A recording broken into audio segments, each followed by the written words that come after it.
I've been knocked down too much to knock it back up, and I bring the house down whenever the odds are stacked up against me. Get started. First and foremost, I'd like to thank you for coming on the show. I really appreciate it.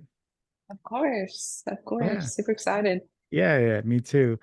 So my show is really primarily about like fitness, nutrition, training, and you've been involved in that for a little while. I was wondering if you can start off by talking like what got you into, all that. My history kind of starts in sports, really. So I actually played softball in college, and that's kind of where me being in the gym originated. And that's all I've Hmm. ever known is being, training and things like that. Obviously, in a different aspect, but that's where it started. Hmm. Um, After playing college softball, I took a hiatus from like training and all that, and got back in the gym and started powerlifting. So that was my first um, goal-oriented mindset in the gym, So and I powerlifted. what made you Go start ahead. powerlifting? Like why specifically that? I don't really know exactly what did it for me. I think just being in the gym and having a goal and just being strong Hmm. um, was very appealing, Yeah. and having something to look forward to and train for. So Yeah, sometimes you need that, like you need goals, it's like if it's hard to progress forward if you don't have like a goal to reach. I was listening to one time what like Arnold was saying. He was saying even if you don't compete, even if you're not like a competitive bodybuilder like he is, or you're not an athlete per se, a competitive athlete, you always should set like goals as you go along. So like that totally makes sense. So you start powerlifting and then what happens after that? I powerlifted for about 2 years and then kind of got like bored with it maybe, or I had achieved goals, won meets, and I was like, okay, that's fun, but what's next? And Hmm. that's really just a mindset that I have in all aspects of my life, like what's next?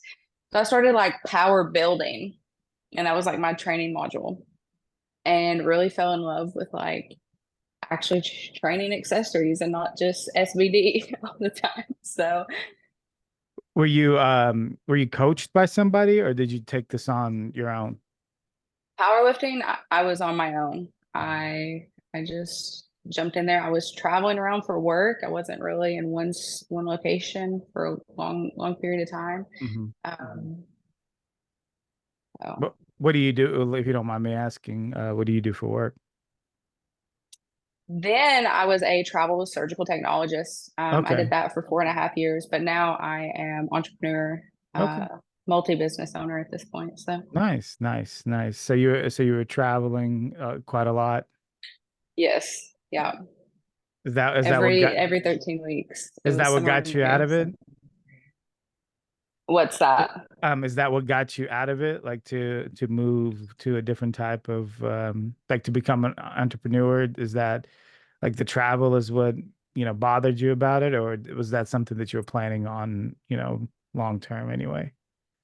It definitely opened the doors for me to be able to step back and invest in my own businesses. I don't think it was ever initially the goal because I loved traveling. I really did, but Hmm. long term, it wasn't necessarily ideal. But it put me in a position that I could come home and financially invest in myself Yeah. and start my businesses and get them up and running. So, Nice, nice, awesome. yeah. So you start, you said power building, kind of like in that in between where you're like you're still power lifting, but you're trying to look good at the same time. Yeah, yeah.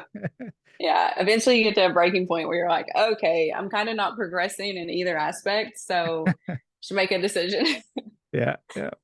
So I assume at that point you decided you're just gonna go ahead and go the bodybuilding route. That's right. Yeah. I was like, all right, like it's time for something new, and Hmm. it's always intrigued me, but I was never in a stable enough environment that I felt like I could, really focus on training and put myself through prep and not be traveling and worrying about other things. So Yeah. Prep is tough when you've got other things going on. Like people don't understand. Like when I talk to somebody, to some of my friends and just others, they'll, we'll discuss like bodybuilding. They'll ask me questions. We'll get into talking about prep, and they're like, well, why can't you like, do all these other things and prep at the same time? And it's like, you can, but you're not going to get the best out of yourself. And it's if you're going to go through that suffering, if you're going to go through all that work, it's like you want at the end to be the best, bring the best package you can bring. The last thing you want is to tell yourself, oh, I did all of this for, however long your prep would be, like 12, 16 weeks. And then at the end be, kick yourself because you didn't bring in what you really should have. And so you kind of need that like almost like ideal environment to get the best out of you, in the prep. And some people just have a hard time like understanding that. yeah, absolutely. I I knew that's what I wanted to do, and I knew running a business would allow my schedule to let me train and eat and things like that versus working in a hospital where I couldn't eat what I wanted to or train when I wanted to necessarily. But I ended up starting my second business and getting it open like there right in the middle of prep. So I was actually super busy, but it played in my favor actually because I was so busy that every minute of my day was accounted for. From 5 a.m. until like 10 p.m. at night, I had something to do. So it kept me So, kind of organized and yeah, that's, I mean, in a way, that's a good thing. You kind of have everything allocated, everything has its own place, and you have a schedule, and that schedule kind of keeps you going as opposed to a lot of idle time. Um, it depends what kind of person you are. I'm kind of like that. I need to be organized because if I'm not yeah, organized, it's like I things just don't work out. So, yeah. and I'm actually in the medical field myself, and so I work 12-hour shifts and night shifts, and it's like I have to have a plan of how, like, when I'm going to go to the gym, when I'm going to eat, and so forth. And if I don't, it's like if I just leave it up to whatever, it's nothing is going to get done right. And so I totally get it. You said that you started some businesses. Tell me about your businesses. Like what did you start? So they don't correlate whatsoever. My business model is kind of like the need and producing that, whatever that may be. So my first initial business is roll-off containers.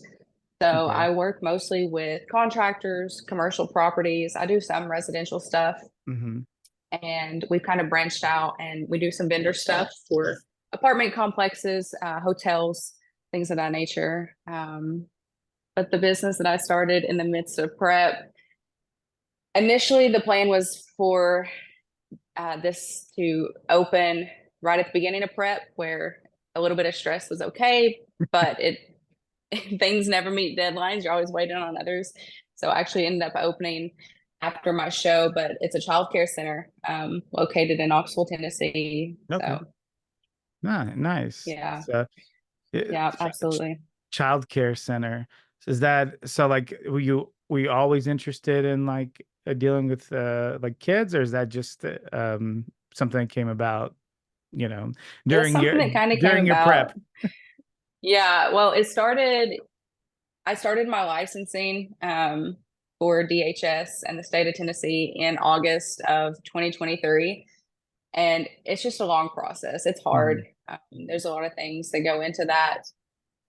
There's a huge need in my community, Mhm. and I was born and raised here, and there's a need. And if I feel, led or capable to do something, that I should do it. So Yeah, that's beautiful. we Yeah, opened, absolutely, yeah. yeah, that's beautiful. You said you opened. You're about to say something. Yeah, we opened July 8th. So Okay. we're a month into opening, capacity of 57 kids.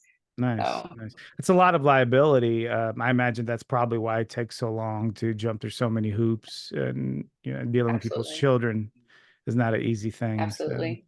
Yeah. No, and you want it to be a difficult process. You don't want just Right. anybody Just opening these anybody. centers, but Come give me your yeah, kids. See. yeah, right.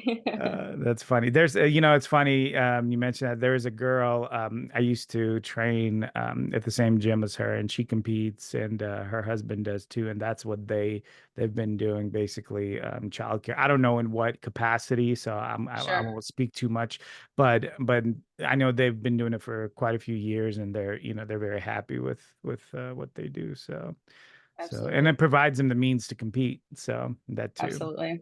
Yeah. Yeah. So you said you did a show recently?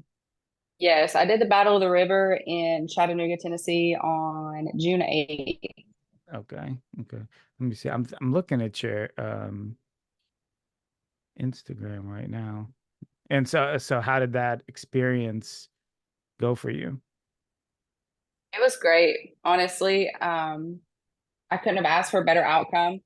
Every class I took first and then took wellness overall as well. So Mm. I couldn't have asked literally for a better outcome, and it was a great experience, honestly. I enjoyed prep. I enjoyed all the things. So what you said you competed in, I mean, I know you compete in wellness. Did you say that you competed in another division as well? Sure. No, no, just wellness. Just I wellness. did Okay. true novice. Yeah, novice. Yeah. Okay. It was my first show, so Cool. And so you said the experience was good. The show was run well. it was. It was. I mean, I didn't necessarily have true expectations Hmm. on, you know, what was to happen, but from my experience, I had a great time. I had all my family, friends, my coaches there, so it was a good experience for sure. Yeah, I'm pulling up. I don't know if you can see. I'm pulling up Yeah, your picture there. sure. So let me see here. This is just one, right? Is there more? I don't Um, know if you posted if you more. scroll down a little bit, maybe, yeah, there's a few Mm. shots. So was this a package that you were expecting to bring? Was it better? Was it worse? Did everything go on track? Everything was on track. Obviously it was my first show prep, Hmm. and coming into it, I was a little nervous. And my Hmm. coach, like I had full trust in my coach. I'm like, I trust you. I'm a little nervous about some things, but I trust you, like I do. Um, Came into peak week looking great. We looked great on show day. Yeah. Obviously, there was a lot of data collected on how my body responds to some things and better to others, and moving Hmm. forward, like just the data we collected on, how I respond to things and what my body looks like in whatever state. Hmm. Moving forward, that's a huge win, just on the experience level. Gotcha, gotcha.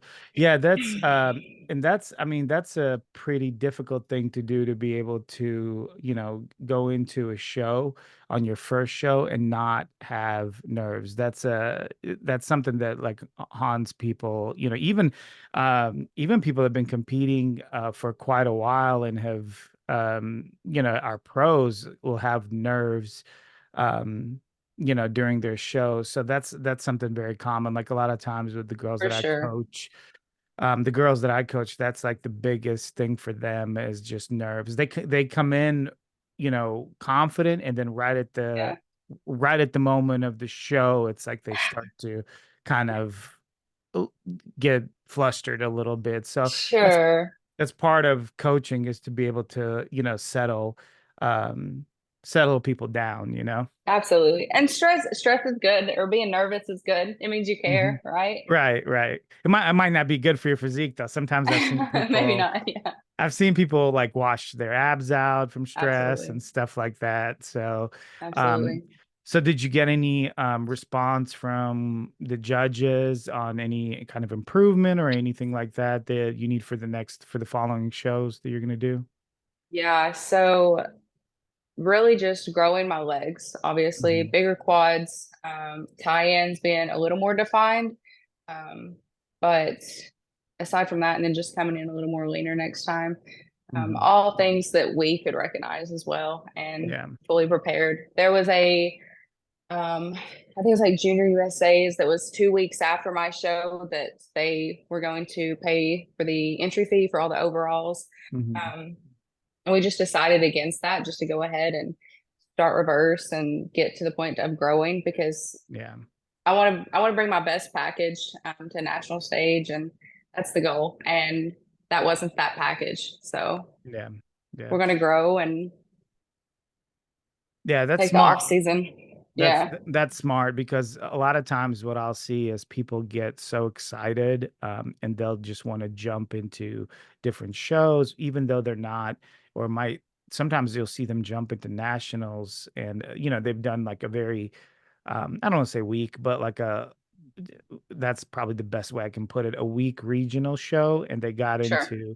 they got into Yeah, nationals, and they want to go immediately, and compete for the experience and so forth. And I try to tell them, I get that, but the problem is that this stuff costs a lot of money, especially for women, right? There's a lot involved, and yeah, when you're not ready, you're not ready, and it's okay to not be absolutely. ready. Yeah.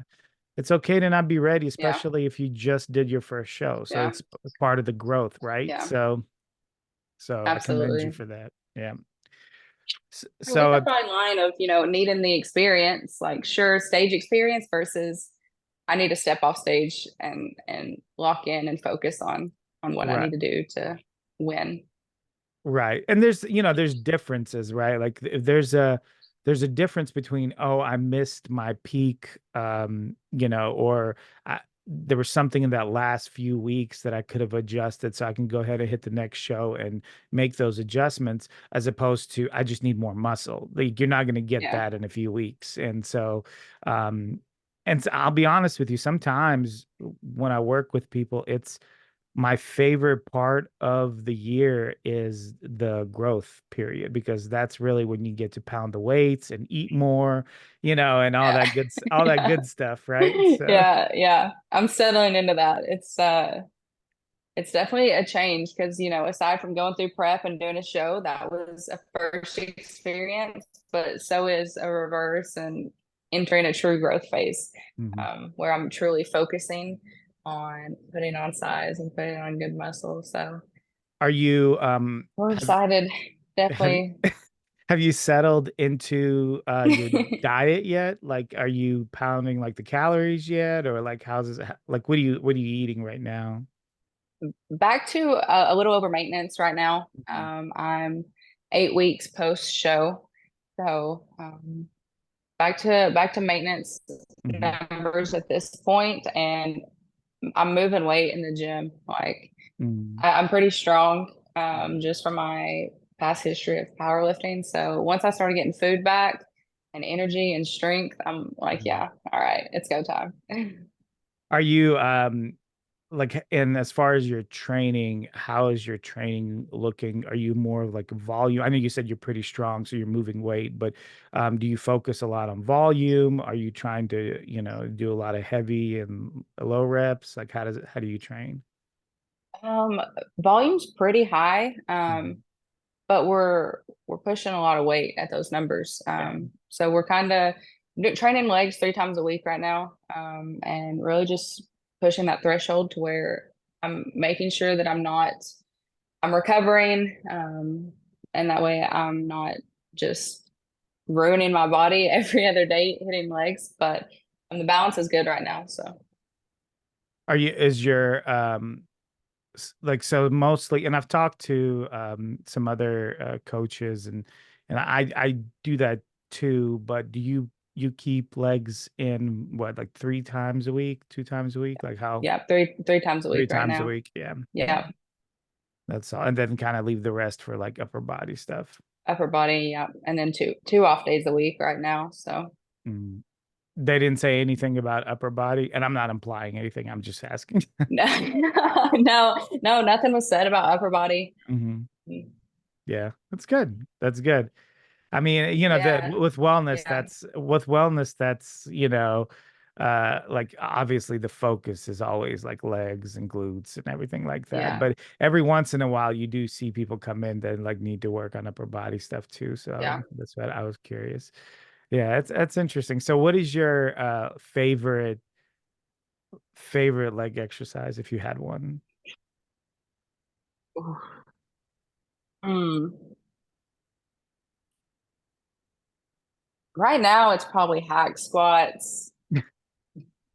Maybe because I hit those today and they were detrimental to me, but I enjoy like, bigger lifts like that. Like Accessories are fun, but being able to like move, 300 pounds yeah. on lifts is pretty fun at this point. So So like big compound movements yeah, like yeah, that. Yeah, absolutely. yeah, yeah. Those are always nice. Those are the ones that get you kind of hyped Yeah, during the workout. yeah. It's hard to get hyped moving like accessory movements. Like that you get a good burn, you might get like a good pump from them, but it's like mentally, it's not the same. Yeah, It's just like, absolutely.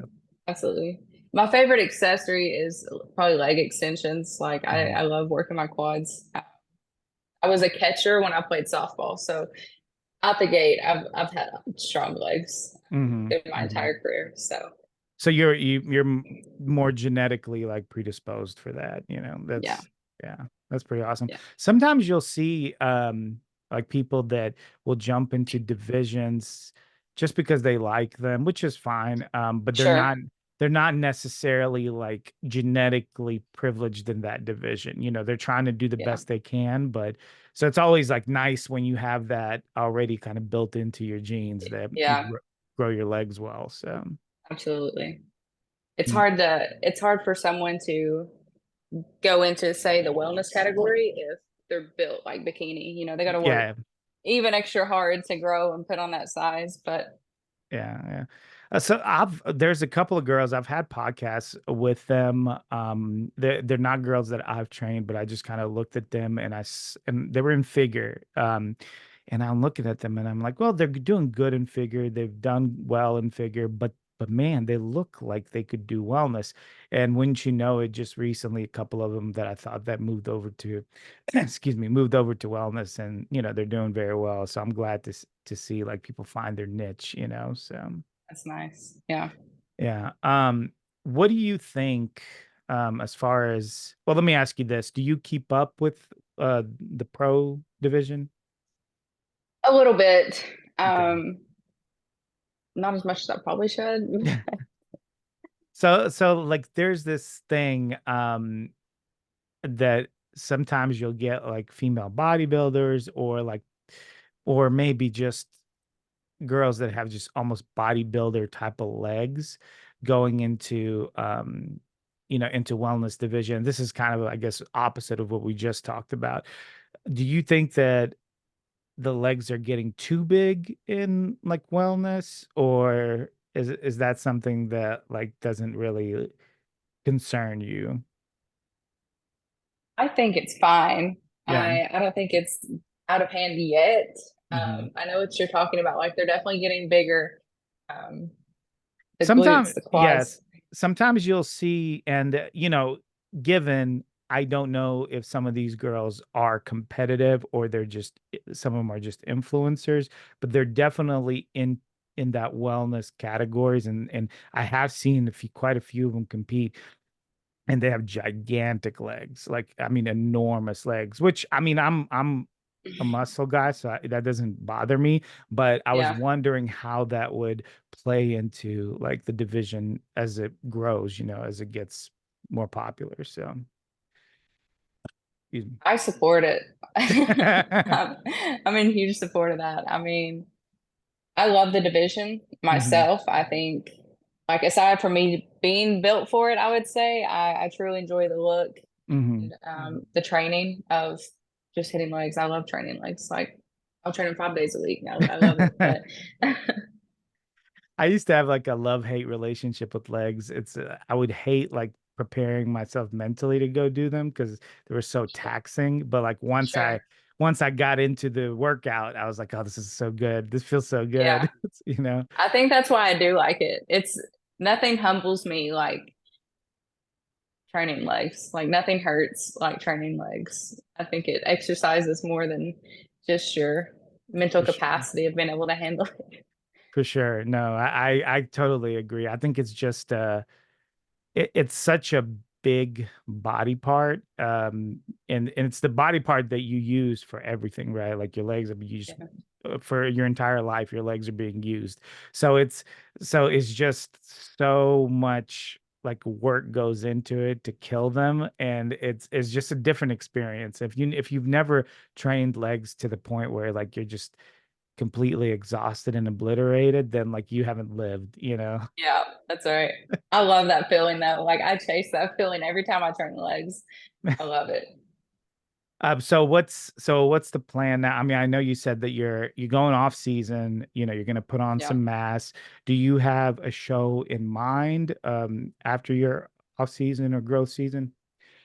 I do Excuse have me. a show in mind. It'll probably be May of 2025 is what we're shooting for. Um, that's the goal Yeah. for now. Yeah. Subject to change, but that's what we're shooting for. And if you know, whatever show that you have in mind, if you do that show and you win that show, and are we expecting to go to what, nationals or some kind of pro card giving event? So this one will be a pro card event Hmm. um, in May. Um, pending on that, we'll see what the rest of 2025 looks like. So You're just gonna judge it by how you come yeah, out at the end of prep. Yeah, that's smart. absolutely. This prep's going to be a little longer. This previous prep was 16 weeks. Hmm. We're looking at a 24-week prep for this next show starting December 1st. So What's the a little reason more behind time. that? Oh, go ahead. Um, just maybe a little more time. You know, being able to really be able to lock in, come in leaner, have more time, not be so time crunched, Hmm. and hopefully this round I'm not opening a third business. Yeah, yeah. You need to Could be stop that. happening, honestly. I know. Stop making money. I know, right? The goal is to open another center, but hopefully this time it'll be less stressful. So even if it is in prep, it'll be fine. But Yeah. part of Yeah. life. Yeah, that's did you so you said that you're going to have a longer prep to come in a little bit less time crunched, more conditioned. What do you think the issue was? Was it that, do you feel like you just didn't have enough time to get into your best condition, or that's not is what's that It's what there's like a few maybe small things that, if I were to like write it out and write my own love story about it, I would have had less stress due to business, but it's life and not everything can stop. Um, and coming in leaner for sure. I think I could have came in leaner, but due to circumstances, it's how much more can I push? Mhm. Um, you know, conditioning and food and being in the situation that I was at the point in my business, and really like weighing my options there. It played out in my favor. I mean, I took a full sweep of the show, Yeah. so I can't Yeah. complain. And like, I had a goal, I accomplished it, got the job done. But we both agree, me and my coach agree that a longer prep is a good solution for us. Yeah. Yeah. Mitigate stress, just take our time and bring a nice package to the That stage. that that's funny. We're talking about, like, I mean, primarily we're talking this way because we're looking into what you're going to do in the future. But we're Yeah. talking like, oh, what can you improve on, this and that, completely, bypassing the fact that you won the whole thing. It's like with Yeah. I mean, yeah. there's always something to improve on. I mean, obviously, I took every class and every overall Hmm. that I was in. So I can't complain. I brought the package, I got the job done, I did what I came to do. Right. But that was for that show. Right. And the next one on competitions, way more stout. There's bigger athletes. There's Hmm. people on the same level, if not better. And I'm aware of that. And that's why I didn't turn around and do another show in 2 weeks. And I'm not out here to chase medals. I'm out here to chase a goal. So Yeah, for sure. No, that's great. Uh, you definitely have the structure for it. You definitely, just looking at your pictures from the show. I mean, you've got everything, all the tools. It's just a matter of time. And putting in the time, and that's really all you can ask for. yeah. And that's better than most have. So, so Yeah, you're absolutely. in a good place. So, Yeah. um, yeah. So, do you I guess if you had to say, do you see yourself ever competing in like any other divisions, or you think wellness is the place where you're going to stay? I think wellness is probably where I'm going to stay at for Mhm. now. It's a good division to be in. This is where the majority of growth, I think, is happening Yeah. in bodybuilding right now. I don't see anything moving the needle like wellness is moving the needle right now. And It's so crazy. yeah, I was just listening to a podcast, and it was male dominated podcast, and they're very like, they talk a lot about male bodybuilding and things like that. It's a great podcast. I love it. But one of the things that they have, I don't agree with their viewpoint. They have this viewpoint that the primarily people are there to watch men's bodybuilding. I think that was the case in years ago. I think now that's no longer the case. I think the biggest growing divisions are, if you're going to use men, you'll have to use probably classic and maybe men's physique. And then with women, I think wellness is, like I said, the driving point. And then bikini has always been, really popular. So, Yeah, um, unfortunately, I think figure took a step back a little bit. sure. I love figure, but I think popularity wise, I think it took a step back, especially with the Arnold kind of pulling it from their shows. I don't know if you were aware of that, but there's no figure in the Arnold Sports Festival as of right now. Maybe they'll put it back, Yeah, but we'll see. You know. yeah. I think it plays in with the factor of, bikini is also a hard uh, physique to get to. Like I'm not knocking that whatsoever, Mhm. but I think people are more aware as fitness is becoming more of a trend on how truly hard it is to put on muscle, and seeing these women just growing their legs the way they are and put on that Mhm. size, because it is hard, it is difficult. And it's not just, you know, cutting the weight and getting as lean as possible, but taking an off season seriously and truly putting on some muscle mass. It is difficult. And Yeah. people are like actually aware of that. So I mean, if you're looking at some of those girls that are, I mean, high level NPC or in the pros, I mean, they're coming in with some of the best physiques of the shows. So, I mean, yeah, if you're comparing them pound to pound, like with across all divisions, they're coming out with the best physiques. And, yeah, um, I think people are recognizing that. I think absolutely. they weren't sure what to expect initially, because there was a large like wellness type of um community in different countries and so forth, and they kind of ranged, the physiques ranged and so forth. But I think the IVB did a good job kind of narrowing down, focusing on the look. And when they gave Fran the Olympia win several years in a row, it kind of set that look, that they're looking Yeah. for. Set the standard. Yeah, I totally agree with that. I do think Yeah. they're just getting bigger and bigger every year though.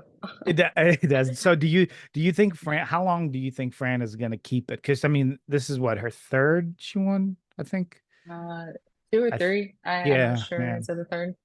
yeah, Man, I don't know. I think this year's gonna be a good show for sure. yeah, yeah. I mean, she's definitely aesthetic, but like you said, they're getting bigger and bigger. I wonder if at some Yeah. point they're gonna, give it to somebody else, but we'll Yeah. see. Yeah, We'll see. Yeah, see. Well, hey, Lexi, thank you so much for coming on the show. I really for appreciate your time. sure. I appreciate you having me. Yeah, yeah. So if somebody did wanted to reach out to you, whether it's in regard to your businesses or podcasts or any bodybuilding, anything like that, what would be the best way for them to contact you? Anywhere on social media, my Instagram, my handle is _ LEXI PROFFITT. That's a great way to reach out to me. Awesome. And then, yeah, Facebook, TikTok a little bit, but Got it. Got it. any That's socials for sure. Yeah, and guys, I'm gonna link everything at the bottom to make it easier for you to click and get to Lexi's page. So, all I right. appreciate that. Well, It's thank you been a so pleasure. much. Yeah, of course. Same here. And you have a great evening. All right, you too. Take care.